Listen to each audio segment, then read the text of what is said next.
এত পরাশক্তি আসছে আর গেছে, কয়জন মানুষ মনে রাখছে? কয়জনকে আল্লাহ তাআলা মনে রাখিয়েছেন? আবু জেহেলের নাম কেন আসে? সে কুরাইশদের বড় লিডার ছিল এই জন্যে। কিসরার নাম কেন বলি? সে দাপটশালী সম্রাট ছিল এই জন্যে।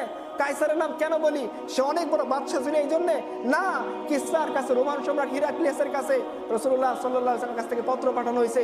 তাকে যখন পত্র পড়া হয়েছে এবং সে আবু সুফিয়ানের কাছে, তখন তিনি মুসলমান হন নাই, রাসূলের ক্রাইটেরিয়া সম্পর্কে জিজ্ঞাসা করছে।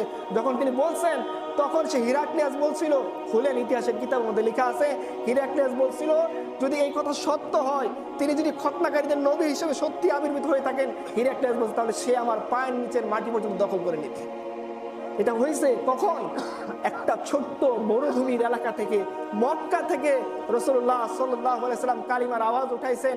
আল্লাহ তাআলা তাকে মদিনায় নিয়ে গেছেন, মদিনাতে তামকিন দিয়েছেন। ওইখান থেকে তিনি পুরো পৃথিবীকে চ্যালেঞ্জ জানাইছেন।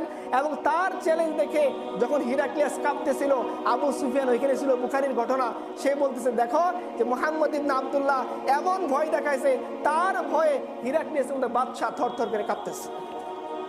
তো আমি আপনি, আমাদের পূর্বপুরুষ, আমাদের জেনারেশন, আমাদের পরিচয় ছিল। আজকে আফসোস, আমাদের মুসলমান সেই পরিচয় ভুলে গিয়ে সব ঢুকে গেছে চাকরির মধ্যে।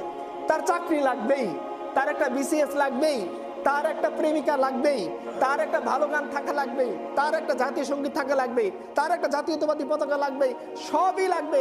কাফেরের যা লাগে সব তার লাগবে। কাফের যে লাইনে মজমাস্তি করে, সে ওই লাইনে মজমাস্তি করবে।